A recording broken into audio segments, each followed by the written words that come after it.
সরকারি প্রাথমিক বিদ্যালয়ের সহকারী শিক্ষক নিয়োগ পরীক্ষার ফল আজ রোববার 18 জানুয়ারি প্রকাশ করা হতে পারে।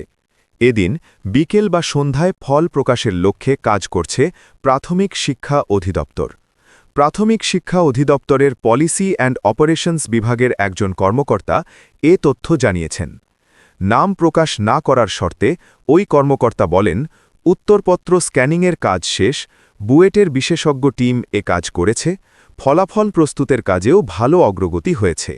কাজ শেষে প্রাথমিক ও গণশিক্ষা মন্ত্রণালয়ের অনুমোদন দিলে রোববার ফল প্রকাশ করা হতে পারে।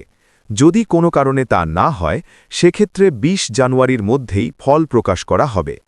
প্রতি পদের বিপরীতে কতজনকে মৌখিক পরীক্ষার জন্য নির্বাচন করা হবে তা নিয়ে আলোচনা চলছে জানিয়ে ওই কর্মকর্তা বলেন, আগে সিদ্ধান্ত ছিল জেলাভিত্তিক শূন্য পদের বিপরীতে 3 জন প্রার্থীকে ভাই ভাই ডাকা হবে। তবে জালিয়াতি সহ নানান অভিযোগের পরিপ্রেক্ষিতে আরও বেশি প্রার্থীকে ভাইভা দেওয়ার সুযোগ দেওয়া যায় কিনা তা নিয়ে আলোচনা চলছে। প্রাথমিক ও গণশিক্ষা মন্ত্রণালয়ের নির্দেশনা পেলে হয়তো প্রতিটি শূন্যপদের বিপরীতে 5 জনকে ভাই ভাই ডাকা হতে পারে।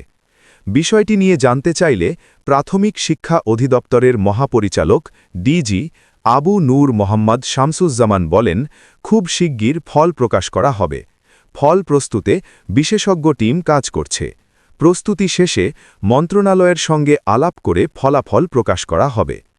গত 9 জানুয়ারি দেশের 61 জেলায় সহকারী শিক্ষক নিয়োগের লিখিত পরীক্ষা অনুষ্ঠিত হয়। এতে 14,385টি শূন্য পদের বিপরীতে পরীক্ষার্থী ছিলেন 10,80,000-এর বেশি। এ পরীক্ষার কয়েকদিন আগে থেকে সামাজিক যোগাযোগ মাধ্যমে প্রশ্ন ফাঁসের গুঞ্জন ছড়িয়ে পড়ে। অনেকে ফাঁস হওয়া প্রশ্ন ফেসবুকে শেয়ারও করেন। অন্যদিকে এ পরীক্ষা ঘিরে সক্রিয় হয়ে ওঠে ডিভাইস পার্টি।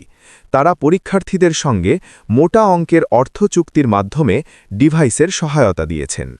ডিভাইস ব্যবহার করে পরীক্ষা দেওয়া 207 জন চাকরি প্রার্থীকে হাতে নাতে ধরা হয়েছে।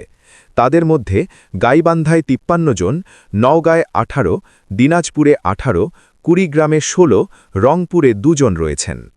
প্রশ্ন ফাঁস, অনিয়ম, জালিয়াতির অভিযোগে এ পরীক্ষা বাতিলের দাবিতে আন্দোলনে নামেন সহকারী শিক্ষক পদে নিয়োগ প্রত্যাশীরা। তবে প্রাথমিক শিক্ষা অধিদপ্তর বলছে, প্রশ্ন ফাঁসের কোনো প্রমাণ পাওয়া যায়নি, আর যারা জালিয়াতির চেষ্টা করেছে তাদের গ্রেফতার করা হয়েছে। ফলে এ পরীক্ষা বাতিলের সুযোগ নেই।